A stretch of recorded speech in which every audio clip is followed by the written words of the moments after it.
Welcome to Money and Freedom, the podcast where you learn to become financially free using value investing. Today we're going to talk about the mindset of a good value investor. Just a little story. When I began teaching value investing around 8 years ago, with the first group I was teaching everything live. Today some parts are recorded and other parts are live. With some of the first group, I taught them everything. I'm still teaching people everything, but let me just explain why I'm saying this. They got 4 different calculations. How do you figure out what a company is worth? I taught them that. I showed them live on relevant companies. I took them through the checklist. And I even showed them what I was buying at that specific time. And with one of the first groups, I was buying Apple stocks during the FANG dip, if you remember that. Apple was falling down to the owner earnings. Now, this doesn't happen that often with such strong companies. And I was showing them, look, I was showing on the screen live, I'm buying this, I'm doing this. And when the program was over, I realized none of them were investing. And I was quite shocked because I'd handed everything to them on a silver platter. I wanted to figure out why? Why hadn't they invested anything, not even in Apple, which was, for me, a complete no-brainer. And you know why? They were afraid. They were afraid. They felt it was too risky, even Apple. So I realized we have to look at the mindset stuff. This is very important. And I built a module about mindset, only about that. We spend 1 week on that in my programs today. What do you want to look at when you look at mindset? It's a pretty fluffy term. So what specifically do you want to look at? First of all, you want to figure out, do you have any specific money or investing blocks, something that's blocking you? And how do you figure that out? Well, you look at how you talk about money within yourself and maybe also to other people. How do you think about investing? How do you think about money? You really have to pay attention to your own thoughts and even what you're saying. You might be worried that you will fail. This is when people say, oh, but investing is so risky. What if it goes wrong? Maybe you're also afraid that you will succeed. And believe me, that is actually a thing. I've had people who said, well, I don't want to invest because I'll have to pay too much in taxes. This is someone who's afraid of succeeding. It might be that you're really afraid of how other people will perceive you if you are a successful investor. This could be ideas like, or thoughts like, yeah, but will they still like me if I'm a capitalist? Will they still like me if they think I'm too greedy about money? Things like this. How do you overcome these different kinds of money blocks? You create new beliefs. These money blocks are beliefs that you have about you, about how people would look at you, about money, about work, about values. You create new beliefs. How do you create new beliefs? You have to formulate what your new belief is. You have to create sentences, affirmations, and then you have to repeat them again and again.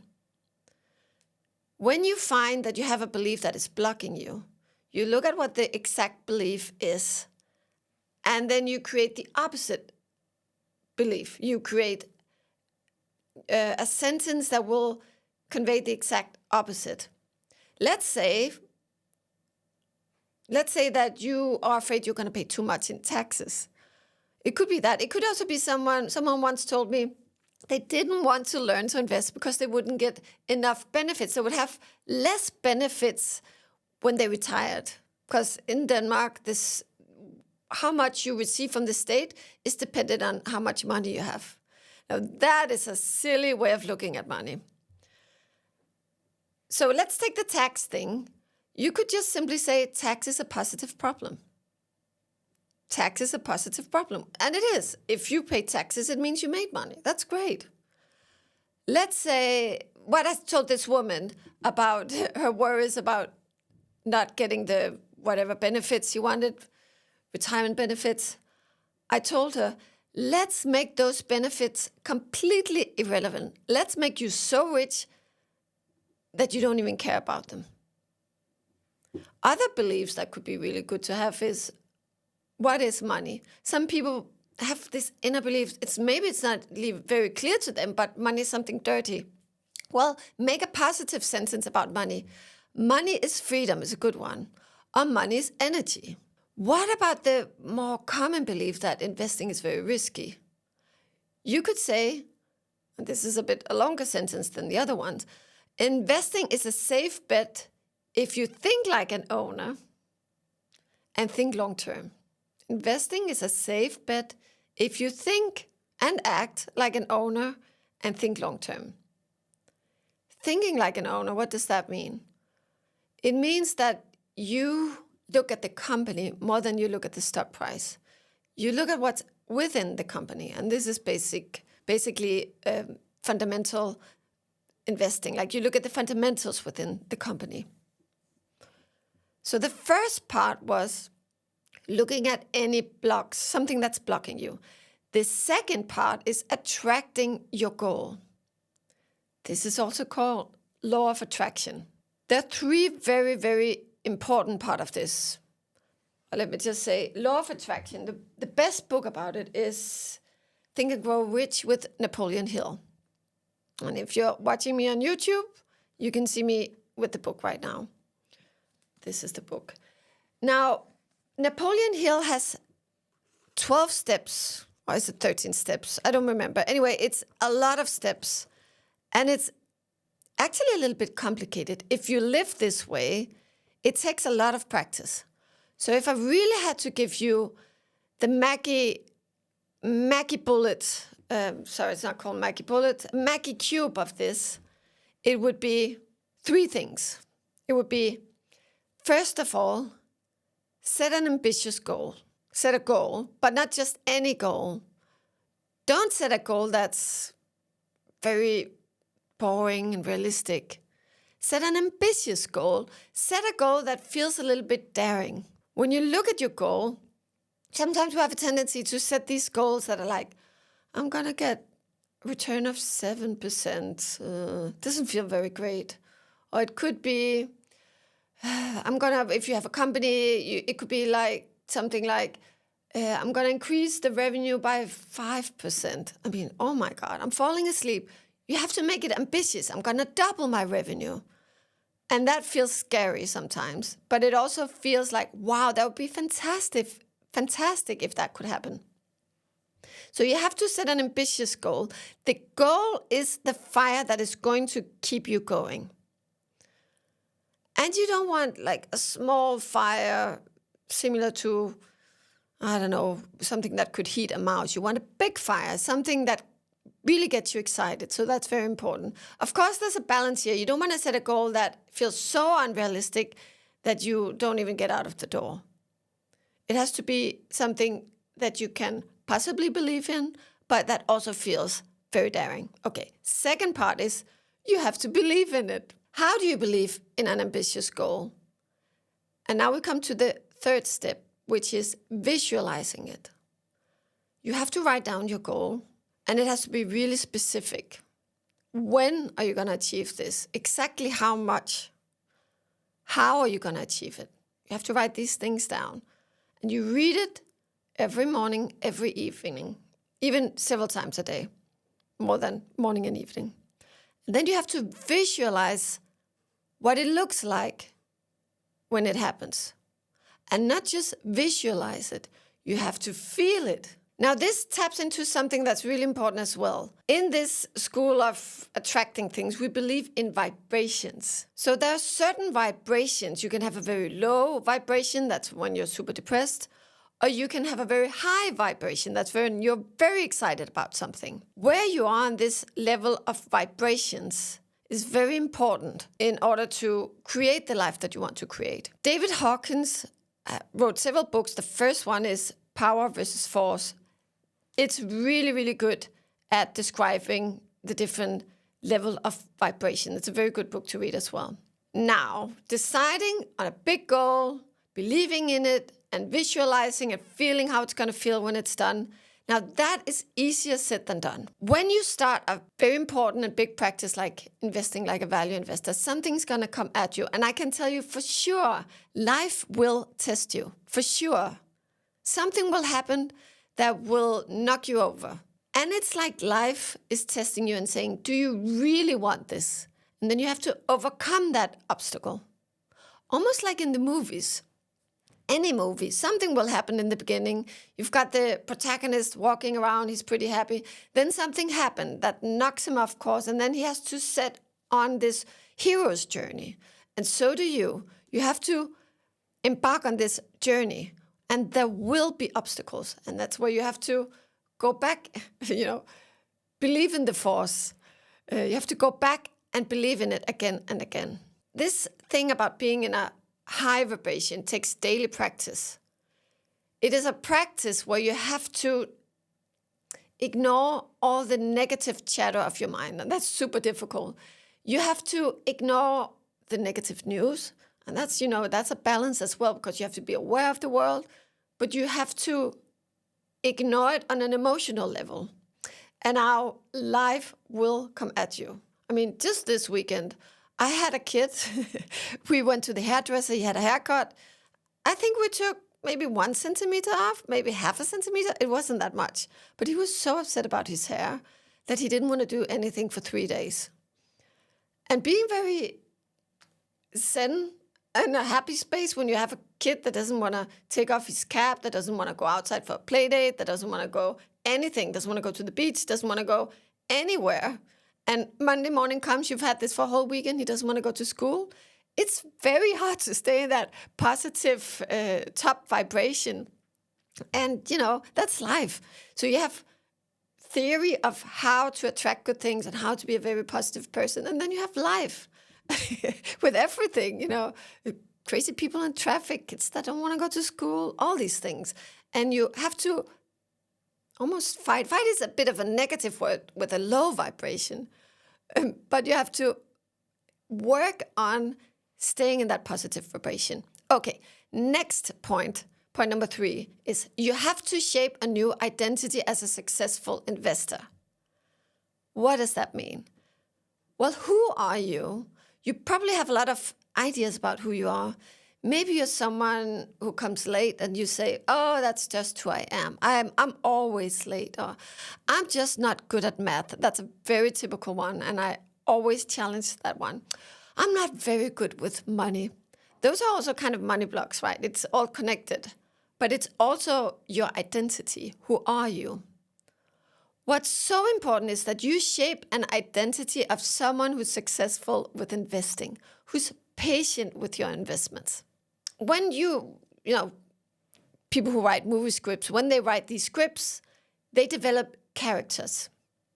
And we have to develop our own script for our life. What is your goal? What's going to happen in your life? Now, you're the protagonist of your life. I mean, I really do hope that's how you feel. That's how you should feel, at least. So this protagonist in your life who's going to make this hero journey, who's going to embark on this hero journey, who does this person need to be? You have to figure that out. You have to write down who you are. Not just who you will be, but you have to write it like it's right now. Who are you who can take on this journey? There's something very important here. Most people think that they are somebody, and that somebody, this identity, controls whatever they do. So, you have that. We all have that friend who's late. He or she will let you hang out there at the cafe for 10, 15, maybe even 20 minutes, or the really bad ones will let you stay for 30 minutes, and they'll be late with the late, when they write, sorry, I'm 10 minutes late, but then they're more than 10 minutes late. And when they show up, they say, oh, I'm so sorry, I'm just so bad with time. That is somebody who lets some fixed idea of an identity control how they behave in the world. You have to turn it around.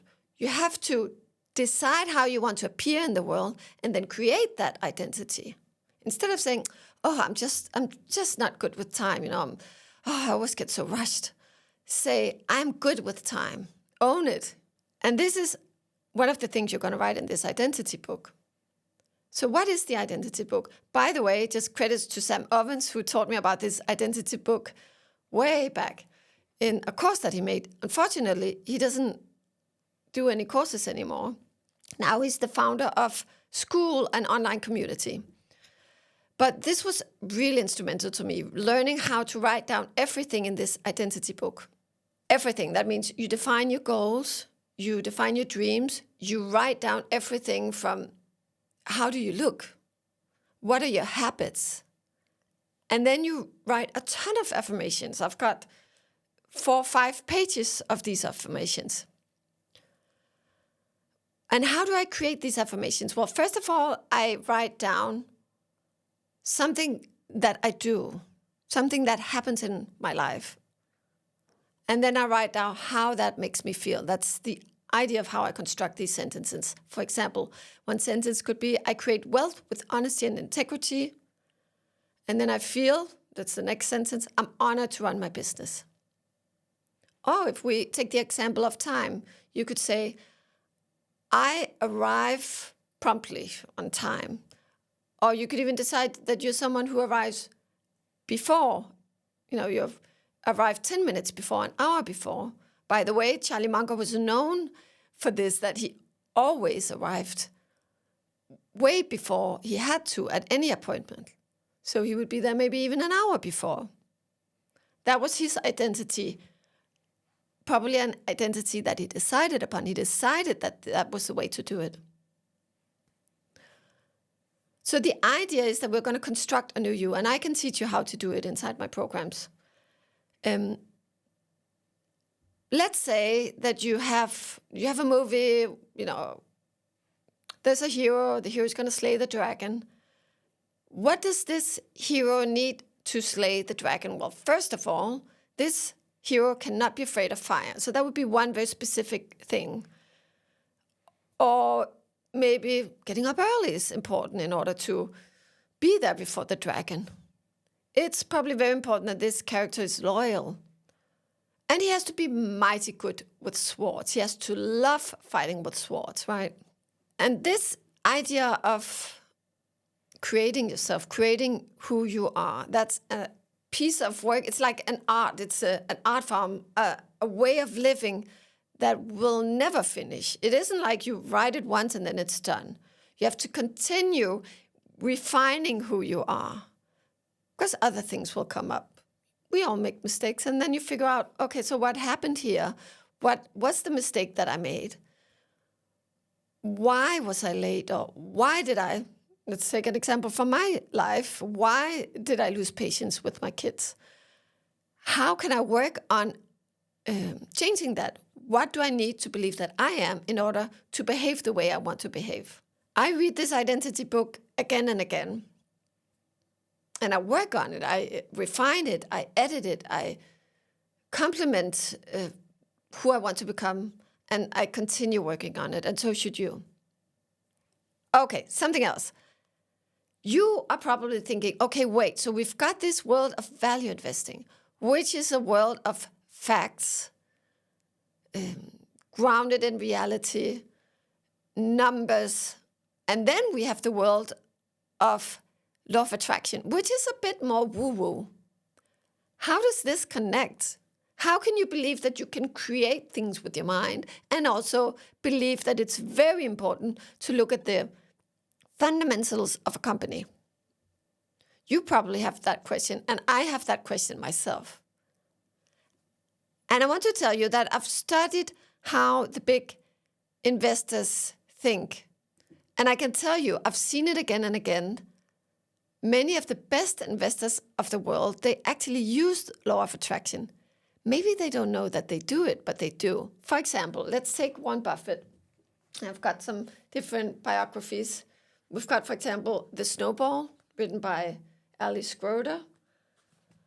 And we've got here Buffett, The Making of an American Capitalist, 2 very good books.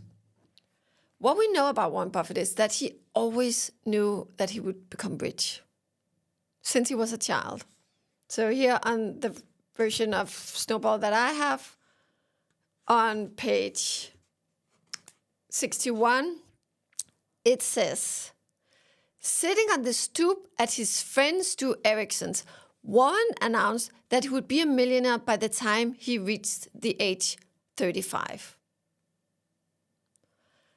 That was an audacious, almost silly-sounding statement for a child to make in the depressed world of 1941. It really is. If you think about it, 1941, 1 million, so let's say $100 would be more than $2,000 today. So it's a lot more than 1 million that he says he would have by the age of 35. And then you have to remember, of course, it's 41. You've had the 30s with depression, and you're in the middle of a world war. I mean, it is an outrageous thing to say, and he really, really believed it. And Warren Buffett, as we all know, was an amazing, it still is, investor. With the original partnership, he made an average of more than 25% after fees, after he was paid. Yeah, so this concept, the concept of compounding, that's what made him such a strong believer in his future wealth. Here it says, the concept compounded struck him. This is a book he read when he was around 10. Struck him as critically important. The book said he could make $1,000. And then there's some example of how much $1,000 would grow that I'm not going to read because that's just boring to listen to a lot of numbers. But it says, the way that numbers exploded as they grew at a constant rate over time was how a small sum could turn into a fortune. He could picture the numbers compounding as vividly as the way a snowball grew when he rolled it across the lawn. And that's why it's called snowball. This is such an important concept. Warren began to think about time in a different way. Compounded married the present to the future. If $1 today was going to be worth 10 some years from now, then in his mind, the two were the same. So he'll look at $1, and for him, it's worth 10 because he's thinking about compounding. So that's how he used law of attraction. With a mind that's so strong with numbers and works in a really unusual way, he could just see money in the future. And that's how he used it. There are many other examples. Let's see. There's another good book that's really, really good. William Green's book. And if you're on YouTube, then you can see me holding up the book. This is an excellent book where William Green, it's called Richer, Wiser, and Happier. William Green interviews different investors. He interviews, for example, Sir John Templeton. And Templeton, over 38 years, had an annualized return of around 15%. He talks about that it's very important to develop a habit of positivity, of thinking positively. He talks about the power of the mind. Can you recognize this? I can definitely recognize it. So let's see. We are on page 52. It says, Templeton was equally committed to banishing negative thoughts and emotions such as anger, doubt, worry, guilt, fear, hatred, and envy. One technique that he recommended was to replace any negative thoughts with the statement, I give thanks for the abundance of good in my life. When faced with difficulties, he suggested uttering a phrase such as, this comes to bless me. That is so law of attraction. I am educated a Bob Proctor consultant. Now, Bob Proctor is no longer with us, but I learned so many things. And one thing that Bob Proctor used to say is, and this is good. This is a sentence he used a lot. So if something bad happens, you say, and this is good. When you say that, your mind is going to start looking for the good things that are going to happen. This really reminds me of what Bob Proctor taught me, and this is good. Templeton says, this comes to bless me. That is amazing. That is really law of attraction. Yes, there are other people. In this book, he also mentions, there's a chapter with Nick Sleep from Nomad Investment Partnership. Nick Sleep was relatively unknown, but with this book, he became famous. And he had an annualized return of 20.8% before fees. He was very much influenced by the book, The Art of Motorcycle Maintenance. And the idea here is that you want to do everything with quality. He wants to rule out all noise. And that also means ruling out the mindless chatter, the fear. So in the case of Nick Sleep, there are not a lot of details on how exactly they think about their goals, but it's very important that they think very long term. And when you use this way of thinking, you are thinking long term because you're envisioning your goal, you're thinking about it every day, and you are visualizing it. Nick Sleep would think of the goal of the company. He would keep his mind's eyes, the eye of his mind, on where's this company going. He would ignore all the small stuff. The interest rate is going up short term. That's a short term thing. So that's how you connect it to investing.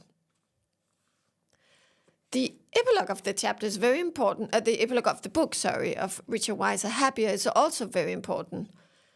In it, he mentions a relatively unknown investor called Arnold van den Berg.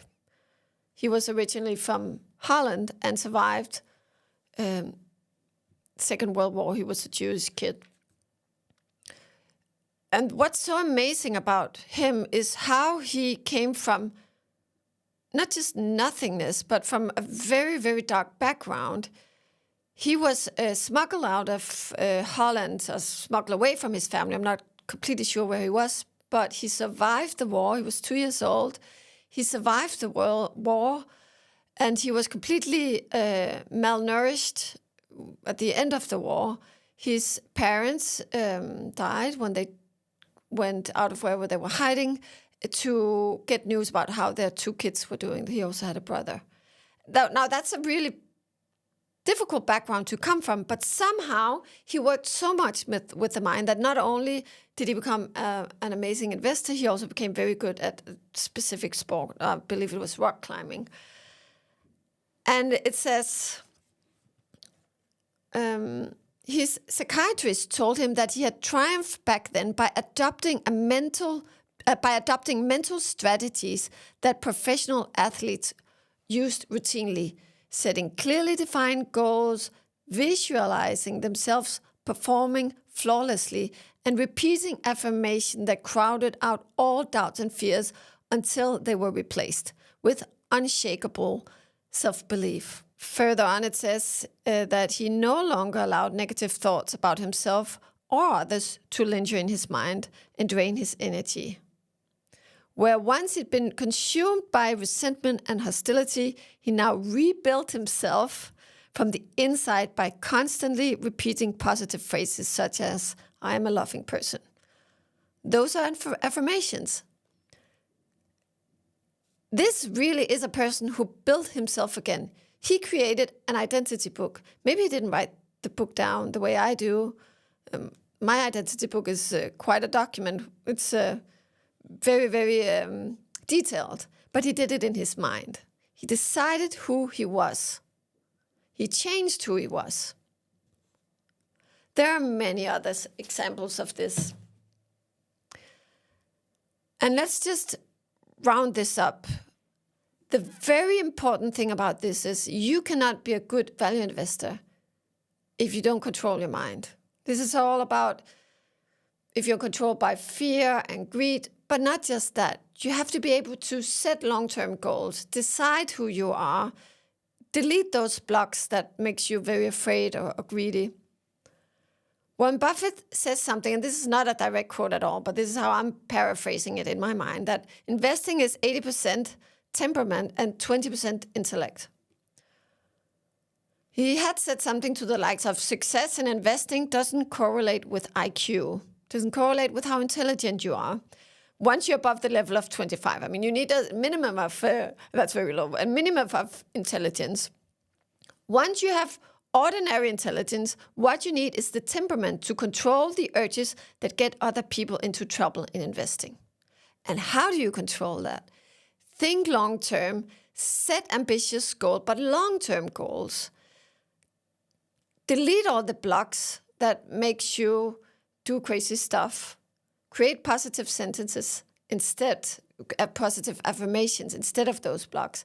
And rebuild who you are. Rebuild yourself as a good value investor. If you want to learn more about these things, I really suggest that you get on my newsletter. I send out an email once a week with really good takeaways and tips, both about value investing and mindset. And somewhere below here, wherever you're watching from, if you're on YouTube or the podcast, I will place a link where you can sign up for my newsletter. Thanks for listening. If you enjoyed this episode, don't forget to like, follow, and review it on your favorite platform. It really helps the podcast grow. If you have any questions, feel free to write me at X. My handle is my first name, Beile, spelled B-E-I-L-E.